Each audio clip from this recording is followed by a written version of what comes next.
Hello friends, हम लोगों ने कुछ टाइम पहले कॉन्स्टिट्यूशन ऑफ इंडिया से रिलेटेड कुछ लेक्चर्स किए थे, जो कि हमने 67 आर्टिकल जो है वहाँ तक उसमें डिटेल में देखा था। बीच में छूट गया था, इसीलिए ये वाला वीडियो हमारा रिवीजन होगा, जिसमें हम अभी तक जो हमने किया है उसे पहले रिवाइज कर लेंगे। उसके बाद आर्टिकल 68 से वन बाय वन डिटेल में देखना शुरू करेंगे। तो अगर अभी तक हमने क्या क्या देखा है कॉन्स्टिट्यूशन ऑफ इंडिया में देखें, तो सबसे पहले हमारा कॉन्स्टिट्यूशन ऑफ इंडिया 26 नवंबर 1949 को बन के तैयार हुआ था। अब हमने हमारे कॉन्स्टिट्यूशन के लिए किस स्टेट से किस कंट्री से हमने कौन कौन से टॉपिक्स लिए हैं, क्या क्या चीज़ें हमने कहाँ से लिए, वो सब देखना है तो आप लोग मेरा प्रीवियस वीडियो जाके देखिए, जो कि आपको मेरे ही चैनल पे मिल जाएगा प्लेलिस्ट में। इसके बाद अगर हम हमारा कॉन्स्टिट्यूशन देखें कितने पार्ट्स हैं, कितने आर्टिकल्स हैं, तो हमारे जो कॉन्स्टिट्यूशन ऑफ इंडिया है वो टोटल 395 आर्टिकल्स उसके अंदर दिए गए हैं। अगर हम अभी तक जो अमेंडमेंट्स हुए हैं उनको वन बाय वन काउंट करें तो वो हमारा 450 से ज़्यादा आर्टिकल्स हो जाएंगे, बट नंबर्स की बात करें तो वो 395 ही आते हैं, क्योंकि बीच में हमने ABC करके अमेंडमेंट्स में ऐड किए हैं। और इन आर्टिकल्स को, जो हमारे 395 आर्टिकल्स हैं, जो कि टोटल ऑलमोस्ट 450 आर्टिकल्स हैं, उनको जो डिवाइड किया गया है हमारे कॉन्स्टिट्यूशन ऑफ इंडिया के अंदर, वो पार्ट्स में किया गया है, जो कि 22 है। मगर अमेंडमेंट्स के कारण वो बढ़ गए हैं, मगर नंबर्स अभी भी 22 ही हैं। तो हमारे जो कॉन्स्टिट्यूशन ऑफ इंडिया है उसमें टोटल 395 आर्टिकल्स हैं, जो कि 22 पार्ट्स में डिवाइडेड हैं। इसके बाद जो हमारा आज के वीडियो में हम देख लेते हैं जो हमारा पार्ट 1 है, जिसकी हेडिंग है यूनियन एंड इट्स टेरिटरी, जिसके अंदर हमारा आर्टिकल 1 से लेकर के आर्टिकल 4 तक आता है। जो हमारा आर्टिकल 1 है उसकी हेडिंग कहती है name and territory of the union. Union का नाम और उसके टेरिटरी के बारे में हम आर्टिकल 1 में बात करते हैं। जो हमारा आर्टिकल 2 है वो बात करता है एडमिशन और स्टैब्लिशमेंट ऑफ न्यू स्टेट। किसी भी नए स्टेट के बनने या उसे स्टैब्लिश, कि उसको एडमिनिस्टर करने के लिए, ऐड करने के लिए या स्टैब्लिश करने के लिए बात जो होती है वो आर्टिकल 2 में की जाती है।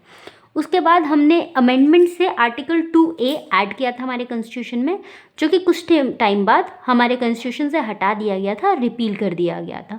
तो अब आर्टिकल 2A हमारे पास नहीं है। उसके बाद आता है हमारा नेक्स्ट आर्टिकल, जो कि है आर्टिकल 3, जो कि बात करता है formation of new state and alteration of areas, boundaries और नेम्स ऑफ एग्जिस्टिंग स्टेट। जो भी नया स्टेट बनता है, फॉर्मेशन होता है किसी भी नए स्टेट का, या कोई भी एग्जिस्टिंग स्टेट का अगर एरिया, बाउंड्री या नाम में कोई ऑल्टरेशन हो रहा है तो वो आर्टिकल 3 के अंदर किया जाएगा। उसके बाद जो हमारा लास्ट आर्टिकल है पार्ट 1 का, जो कि है आर्टिकल 4, वो बात करता है laws made under article 2 and 3 to provide for the amendment of the first and the 4th schedule and supplemental, incidental and consequential matters।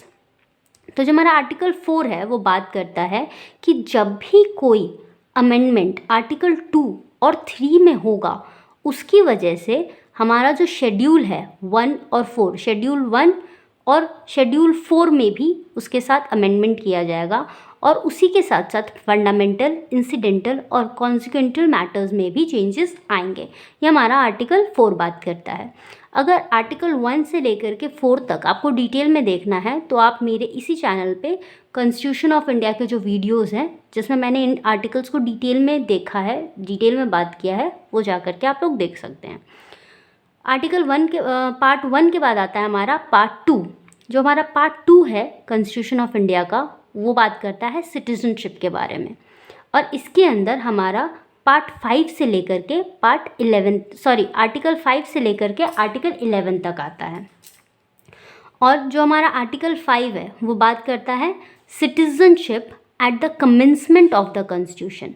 जब हमारा कॉन्स्टिट्यूशन बना उस वक्त जो लोग थे उन लोगों को किस तरीके से सिटीजनशिप दिया गया, वो आर्टिकल 5 बात करता है।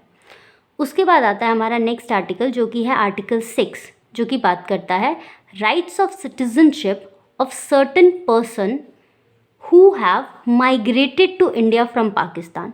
जो लोग पाकिस्तान से इंडिया आ गए हैं उन लोगों की जब राइट्स की बात की जाती है, उन लोगों की सिटीजनशिप की जब बात की जाती है, तो उसके लिए हम आर्टिकल 6 देखते हैं। उसके बाद हमारा नेक्स्ट आर्टिकल आता है जो कि है आर्टिकल 7, जो कि बात करता है right of citizenship of certain migrants to Pakistan.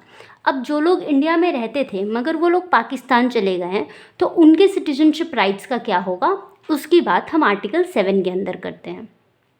उसके बाद आता है हमारा नेक्स्ट आर्टिकल जो कि है आर्टिकल 8, जिसमें हम बात करते हैं rights of citizenship of certain persons of India origin residing outside India.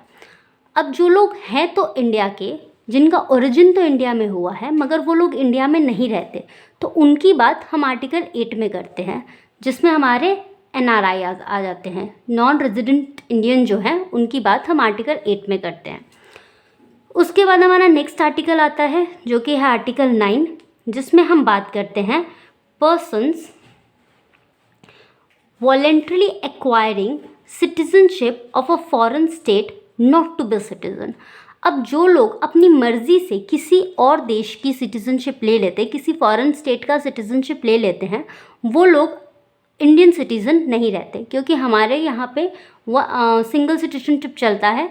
तो जो लोग किसी और स्टेट का सिटीजनशिप ले लेते हैं वो इंडियन सिटीजन नहीं रहते हैं। फिर हमारा नेक्स्ट आर्टिकल आता है पार्ट 2 के अंदर, जो कि है आर्टिकल 10, जो कि बात करता है continuous of the rights of citizenship. जो भी सिटीजनशिप की हमारा सिटीजनशिप का राइट है वो किन सर्कमस्टांसेस में कंटिन्यू रहेगा, वो हमारा आर्टिकल 10 बात करता है। इसी के बाद हमारा लास्ट आर्टिकल आ जाता है जो कि है आर्टिकल 11 पार्ट 2 के अंदर, जो कि बात करता है parliament to regulate the right of citizenship by law. जो भी राइट्स हैं हमारे सिटीजनशिप के, उनको रेगुलेट करने के लिए जो लॉज बनेंगे वो पार्लियामेंट बनाएगा, ऐसा आर्टिकल 11 कहता है। तो अगर आपको जो पार्ट 2 है सिटीजनशिप, उसके सारे आर्टिकल्स आर्टिकल 5 to 11 डिटेल में देखना हो तो आप मेरे इसी चैनल के वीडियोस में जाकर के देख सकते हैं। एक ओवरव्यू पार्ट 1 और पार्ट 2 क्या कहता है वो मैंने आपको दे दिया है, क्योंकि ये सिर्फ एक रिवीजन क्लास है। इसका डिटेल आपको देखना है तो आप मेरे प्रीवियस वीडियोस में जाकर के देख सकते हैं। Thank you.